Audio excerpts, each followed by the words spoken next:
Okay, so everyone has a secret self, right? Hmm. That part of you that's kind of tucked away, you don't show it to friends or lovers, maybe not even your family sometimes. Right. We all sort of hide who we really are, what we actually want, put up a convenient facade. Exactly. And it's strange, but in this almost universal way, that kind of quiet deception, it often keeps this thin veneer of peace going in the world.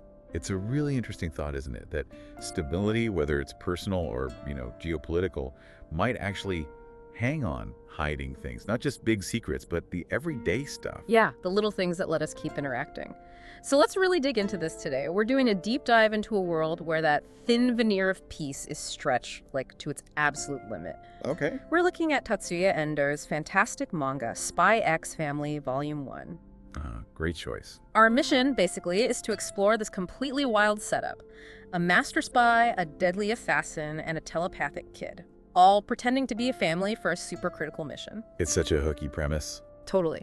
We're going to look at how they handle all the lies, how they try to seem normal, and maybe find some surprising ideas about identity, trust, and, well, what family even means when it's built like this. And we're pulling everything straight from this first volume. It lays out this seemingly simple idea that just spirals into really complex, often hilarious, but always insightful questions about connection, especially under these unusual circumstances. Right, so the backdrop, you know the drill. It's like this Cold War vibe between two nations, Westalis and Ostania. Mm-hmm. Constant tension. Yeah, information warfare, everything's happening under the surface. And the spark that lights the fuse for our story, a Westalis diplomat gets killed in Ostania. Assassinated, yeah. Yeah. Suspected it was the East's far right causing trouble. So the stakes just shoot up for Westalis. They absolutely need to figure out what Ostania's planning. And what do? They send in their absolute best guy, Yeah. Westalis' top agent, Yeah. a legend. Yeah. Exactly. Codename Twilight. Known for having 100 different faces, can survive anything. But what's really fascinating is his motive. He wants a better world. Right, peace. Yeah, peace. Even if it means completely giving up his own identity. He sacrificed everything, literally himself, for this ideal. It's almost tragic, that level of commitment. That's And right. it all leads to his most vital mission yet, Operation Strix. Mm-hmm. The target is this guy, Donovan Desmond, super reclusive, shadowy figure, seen as a huge threat to the truce between East and West.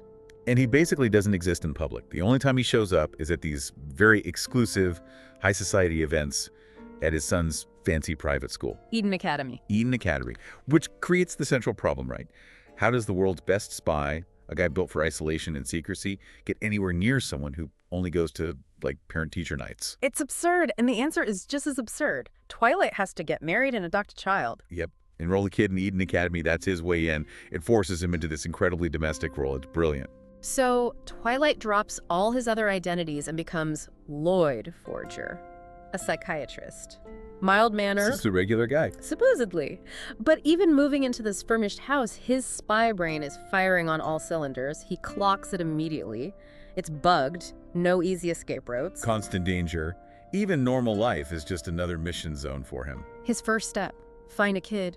Needs to be smart enough for Eden, able to read and write. And you see his spy instincts here, right? Yeah. He'd prefer to do it solo. Minimize variables, trust nobody. That's his default. But he can't. He needs the kid. It's probably the first big crack in his whole lone wolf approach. So he goes to an orphanage. And meets Anya, looks about 4, maybe 5. But then she just casually finishes this adult-level crossword puzzle. Lloyd sees this stunning intellect. But we know, and you the listener know, Anya's secret. She's Yeah. telepathic. Yeah, an accident apparently. Some experiment by a shady organization. And she hides it from Lloyd. Which is fantastic storytelling because we get to hear her parents' real thoughts, often violent or mission-focused through her. It creates this amazing contrast. And her background is totally mysterious.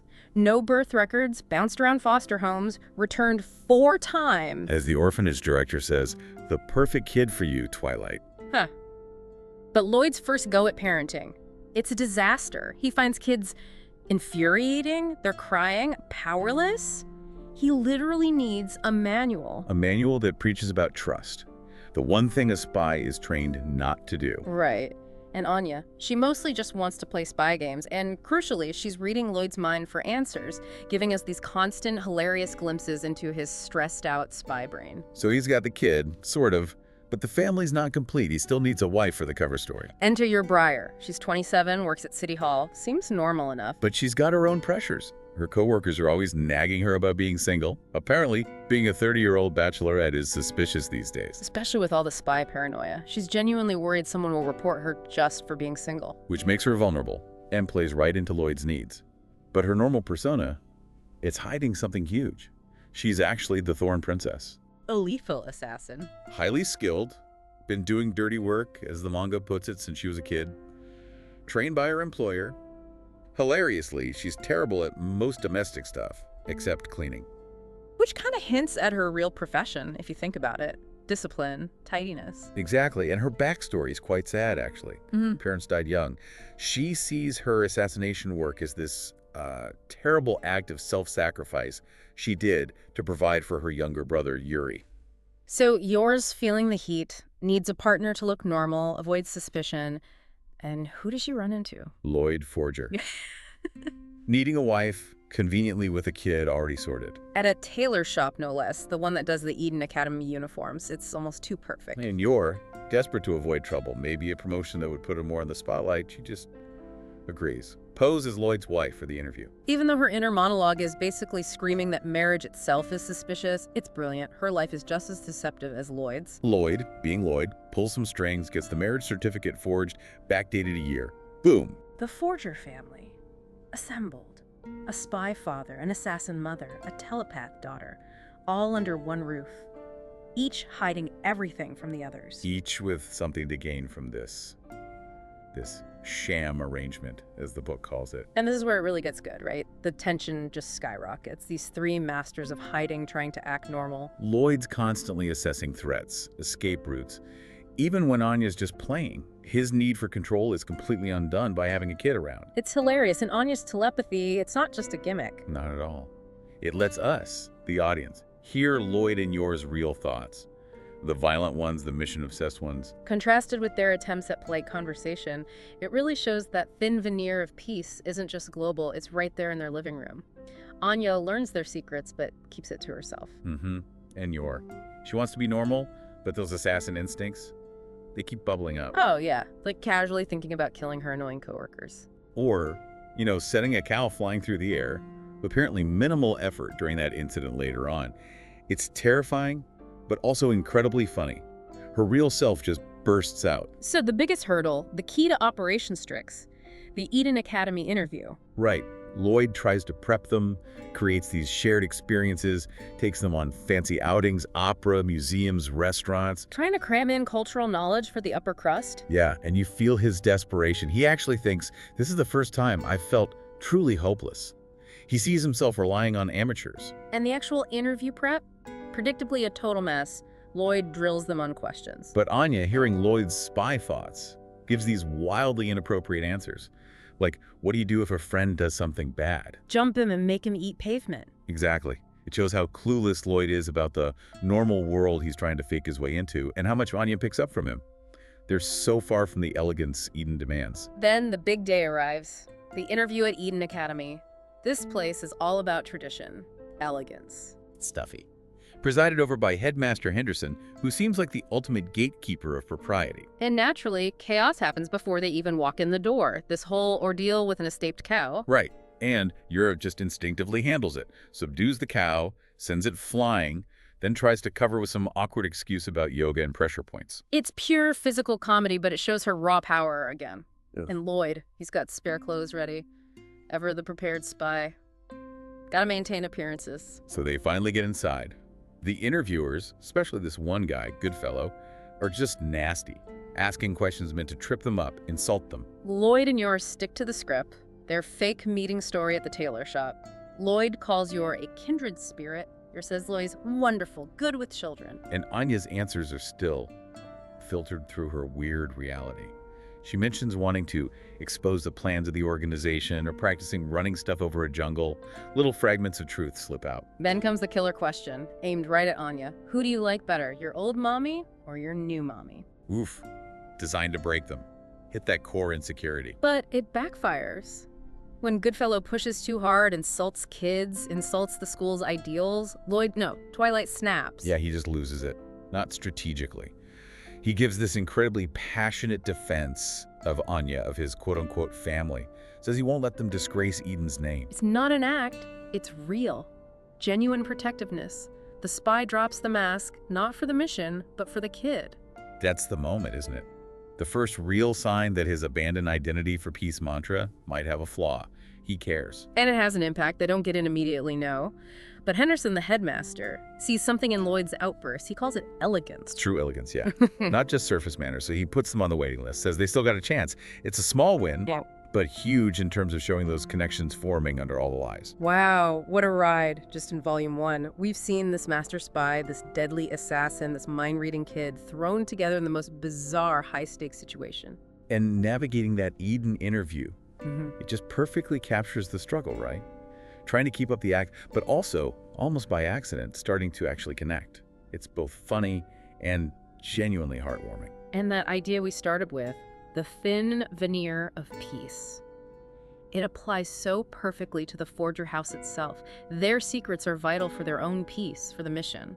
But the moments that really define them are when the masks slip.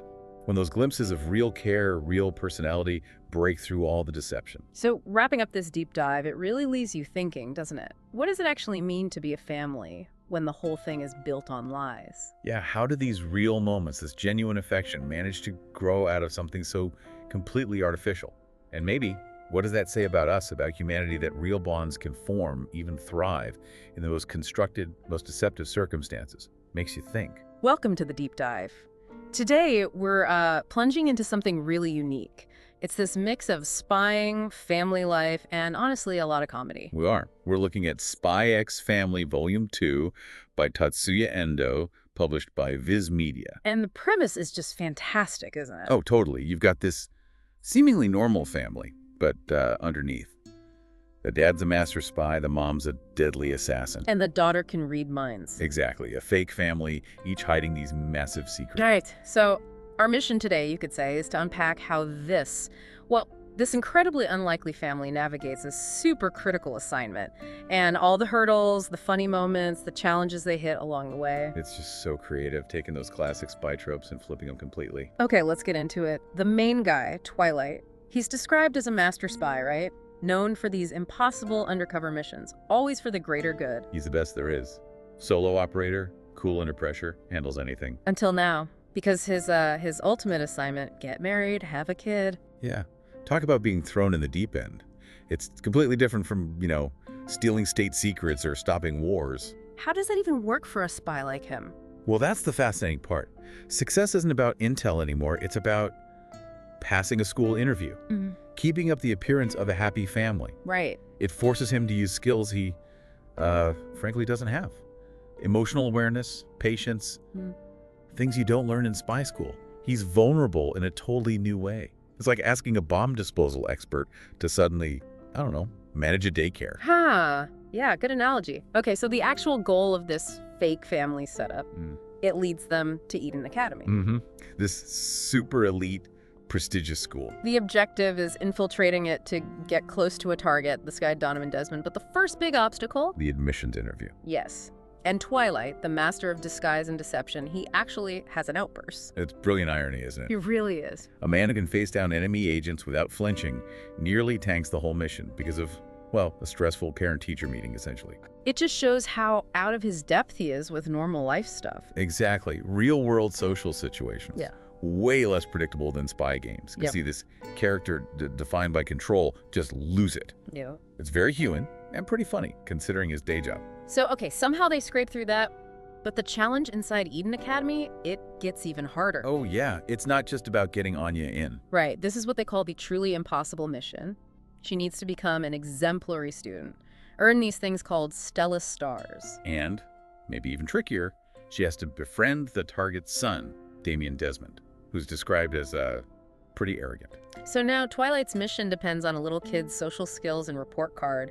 How does a spy even strategize for that? Well, that's where the genius of the setup really shines, I think. His whole model-saving operation hinges on playground politics and, whether Anya can make friends. It's absurd. Totally.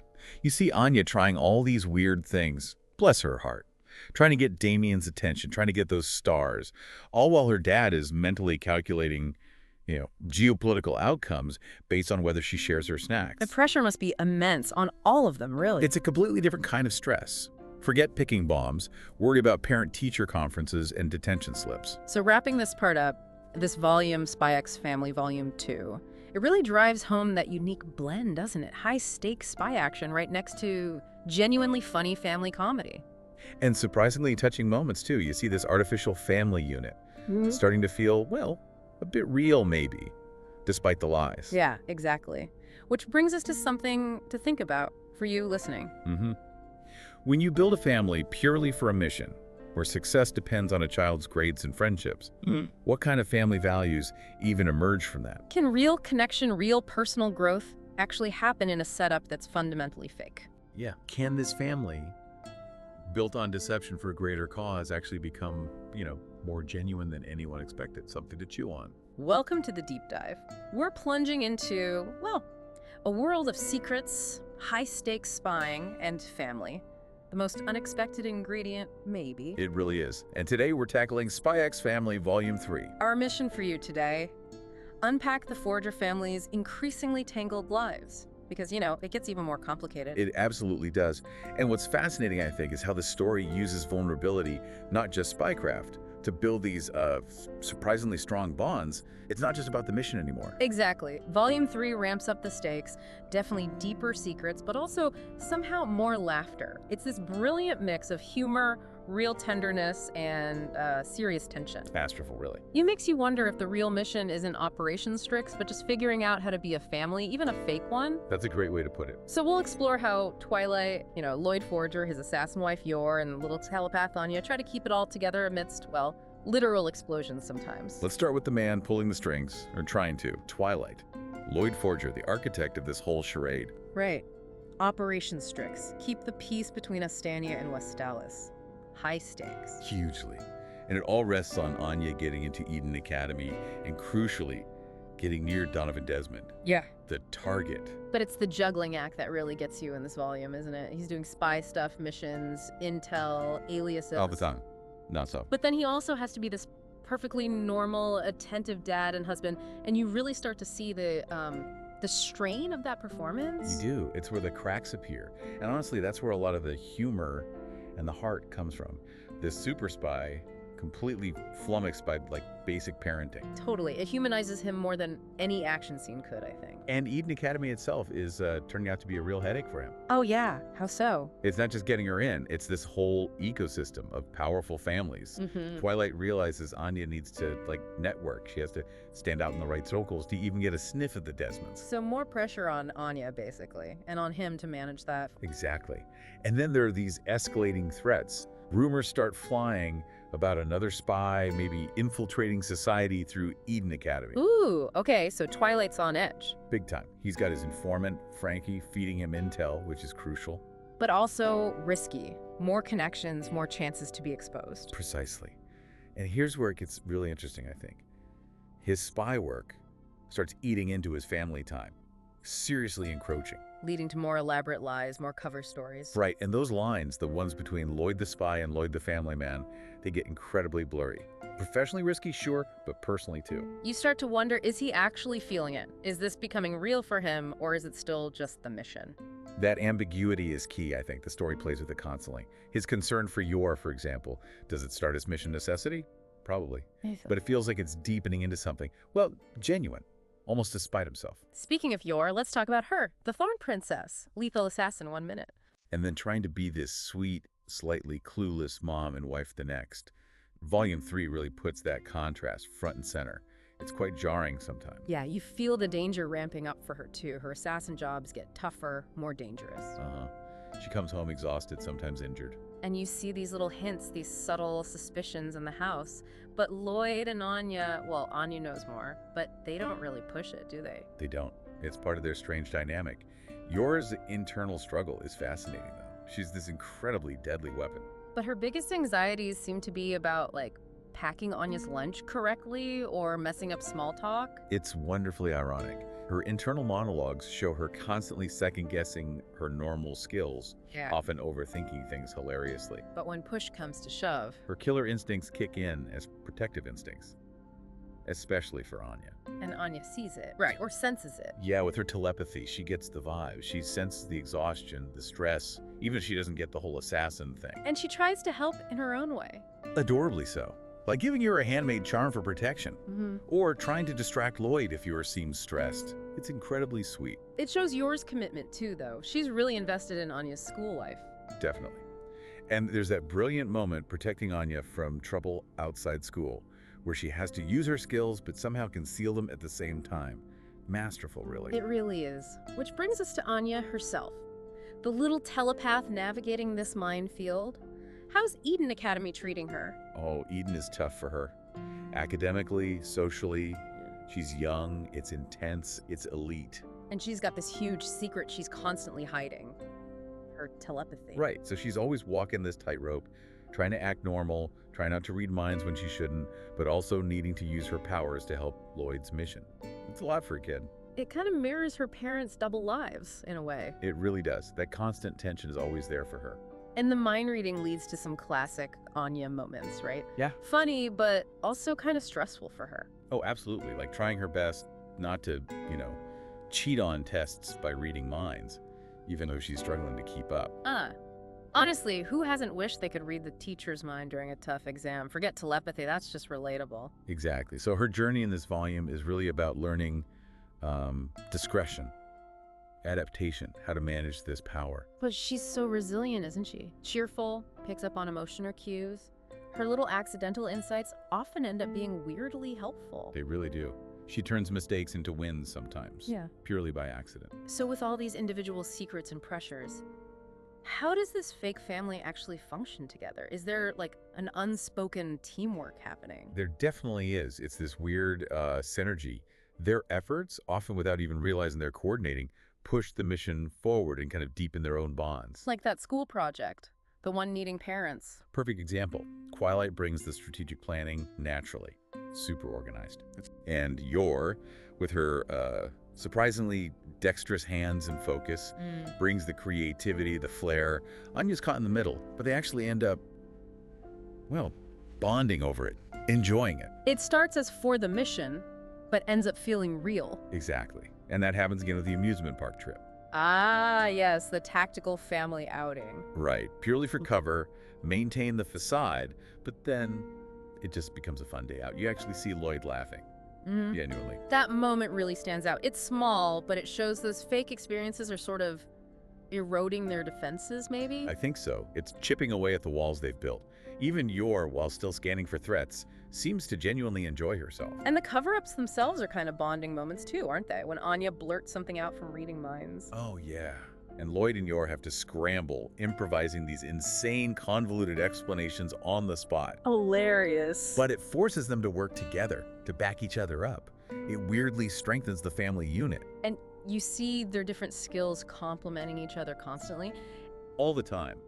Lloyd's strategy, Yor's physical ability stopping accidents before they happen, Anya's telepathy steering them away from social disasters or even danger. Usually without the others knowing why things worked out okay. Exactly. It's this tapestry of interactions, all these shared moments, that slowly, almost accidentally, turns their arrangement, their house, into something closer to a real home. There's this unspoken affection building. But it's Spy X family, so things can't stay cozy for too long. The stakes have to rise. And they do. New threats emerge. Yeah. People who could actually blow Twilight's cover, jeopardizing everything. Or that a specific antagonist. Yeah, a really sharp intelligence officer from a rival agency starts sniffing around. Yeah. Seems to be getting closer to figuring out who Lloyd Forger really is. Putting the whole family under the microscope. Definitely. It forces Twilight to be even more careful, more secretive. The external pressure ramps way up. And the family feels it, even if they don't know the specifics. Oh, for sure. Your senses the shift, that unease. She becomes even more vigilant, more protective in her own way. And Anya... She picks up on the stress, obviously. Lloyd's tension, Yor's worry. And it makes her more determined to, play her part, keep the secret safe. It's quite mature, actually. So how does Twilight handle this new threat, more spycraft? Absolutely. He starts deploying counter strategies. Misleading clues, false trails, complex diversions, anything to throw this rival agent off the scent.